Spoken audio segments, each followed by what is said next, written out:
दोस्तों GST awareness में आपका फिर एक बार स्वागत है। बहुत टाइम से हम यहाँ पर चैनल्स पर कोई वीडियोस अपलोड नहीं कर पाए किसी पर्सनल रीजन के कारण, लेकिन अब आपको वापस यहाँ पर रेगुलर बेसिस पर जीएसटी और इनकम टैक्स की सारी अपडेट प्रोवाइड करी जाएगी।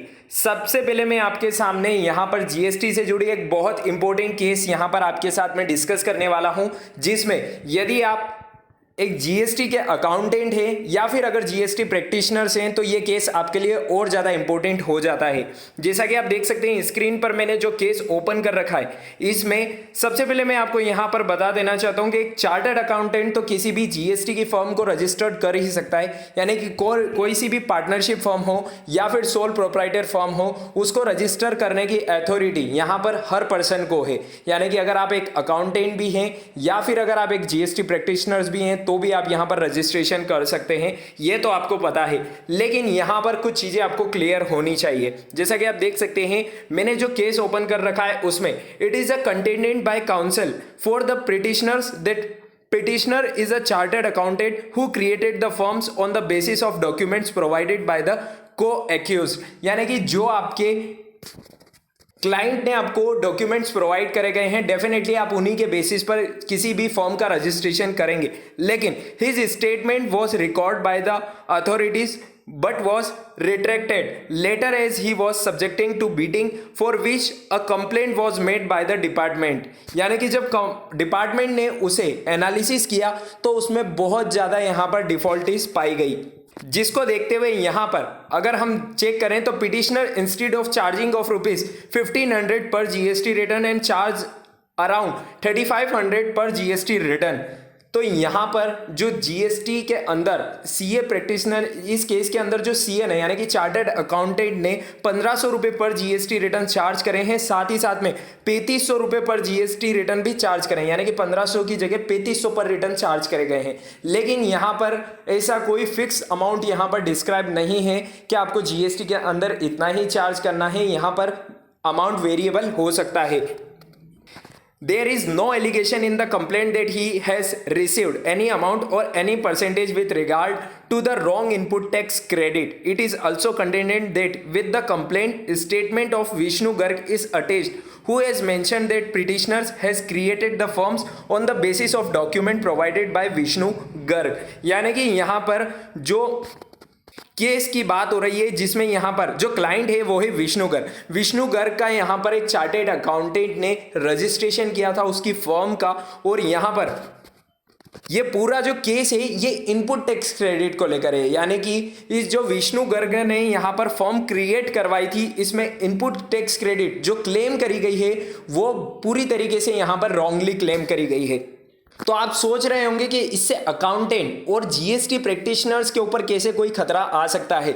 तो यहाँ पर पूरी कंप्लीट न्यूज़ को जानिए, उसके बाद में मैं आपको इसका कंक्लूजन दूंगा। आगे लिखा है it is further contended that petitioner is in custody from 23 जनवरी 2021। यानी कि जो पिटिशनर्स है वो 23 जनवरी 2021 से कस्टडी में है। The maximum sentence provided for the offence with which petitioners is charged is 6 months. It is contended that as per the charge sheet, petitioner has only received is ₹75,000 for filing GST return and 5,000 per form for the registration. Offence is triable by first class magistrate. यानी कि यहाँ पर जो chartered accountant है उसने अभी तक जितने भी जीएसटी रिटर्न्स फाइल किए हैं उस पर 75,000 रुपये की फीस चार्ज करी है, और जो उन्होंने यहाँ पर जीएसटी रजिस्ट्रेशन करे हैं उसकी 5,000 रुपये पर जीएसटी रजिस्ट्रेशन यहाँ पर चार्ज करे हैं।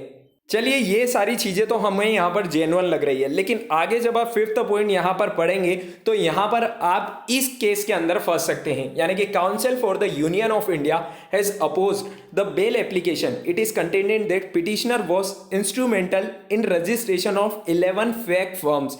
यहाँ पर जो चार्टर्ड अकाउंटेंट है जिसने यहाँ पर जीएसटी के रजिस्ट्रेशन करे हैं, जिसमें उन्होंने 5,000 रुपीज़ पर जीएसटी रिटर्न फीस चार्ज करी है, वो तो यहाँ पर जेन्युइन है। लेकिन यहाँ पर जो उन्होंने 11 फर्मों के रजिस्ट्रेशन करे हैं उन्होंने कुल मिलाकर 146 करोड़ रुपए की यहाँ पर fake input tax credit claim करी है। यानी कि एक चीज यहां से क्लियर हो जाती है कि यदि आपका क्लाइंट, आपका असेसी अगर डिफॉल्टर है तो अगर आप उसके बिहाफ पे उसके जीएसटी के रिटर्न्स फाइल कर रहे हैं, चाहे आप एक चार्टर्ड अकाउंटेंट हैं या फिर अकाउंटेंट है या फिर आप एक जीएसटी प्रैक्टिशनर से, तो आपके ऊपर भी उसकी लायबिलिटी आ जाती है। वो कैसे, वो भी आपको इस केस में आगे समझ आ जाएगी।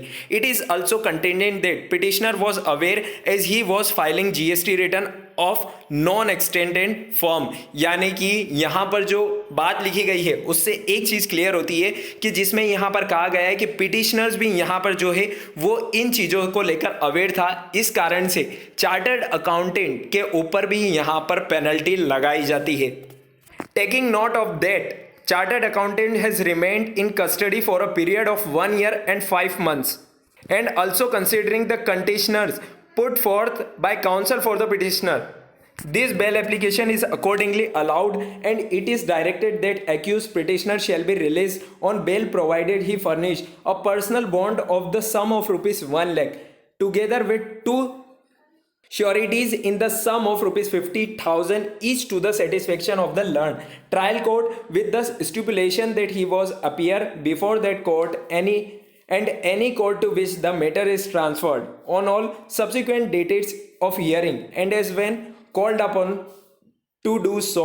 तो यहां पर एक चीज मैं आपको इस केस से क्लियर बताना चाहता हूं, कंक्लूजन में आपको यही देना चाहता हूं कि यहां पर जो हमारे पिटिशनर्स थे वो यहां पर इस डिफॉल्टर से, इस फ्रॉड से अवेयर नहीं थे, उसके बावजूद उन पर यहां पर हैवी पेनल्टी लगाई गई है, साथ ही साथ उन्हें यहां पर कस्टडी में भी रखा गया है। तो उसके पीछे का एक ही यहां पर रीजन है कि यहां पर जितना भी उनके असेसी ने यानी कि उनके क्लाइंट ने फ्रॉड करा है, वो यहां पर यह बताया जा रहा है कि इस सब में पिटिशनर जो हैं यानी कि जो चार्टर्ड अकाउंटेंट है वो भी इसमें इंक्लूड है।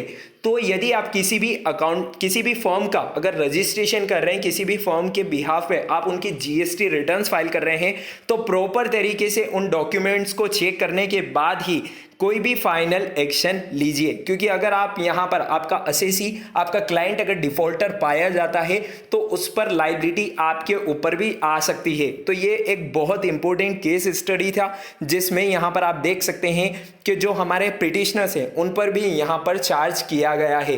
तो यदि आप एक चार्टर्ड अकाउंटेंट है या फिर अगर आप एक जीएसटी प्रैक्टिशनर हैं, तो अब आपको भी यहां पर अवेयर हो जाना है, क्योंकि जीएसटी के लॉ जो हैं वो बहुत ज़्यादा स्ट्रिक्ट यहां पर गवर्नमेंट की तरफ से डे बाय डे किए जा रहे हैं, जिसको आपको यहां पर ध्यान में रखना है और इन सबको ध्यान में रखते हुए ही अपने कंप्लायंसेस को कंप्लीट करना है। चलिए दोस्तों, उम्मीद है आपको वीडियो और अपडेट पसंद आई होगी। अगर आपको ये वीडियो पसंद आई है तो इसे लाइक और शेयर करना ना भूलें। साथ ही साथ यदि आपने अभी तक हमारे टेलीग्राम चैनल को ज्वाइन नहीं किया है तो लिंक आपको डिस्क्रिप्शन बॉक्स में मिल जाएगी, वहां से आप टेलीग्राम चैनल को ज्वाइन कर सकते हैं, जहां से आपको जीएसटी और इनकम टैक्स के सारे ऑफिशियल सर्कुलर, नोटिसेस और भी बहुत सारी इंफॉर्मेशंस प्रोवाइड करी जाती है। मिलते हैं नेक्स्ट वीडियो में अनदर किसी इंपॉर्टेंट अपडेट के साथ। तब तक के लिए स्टे कनेक्टेड, स्टे अपडेटेड।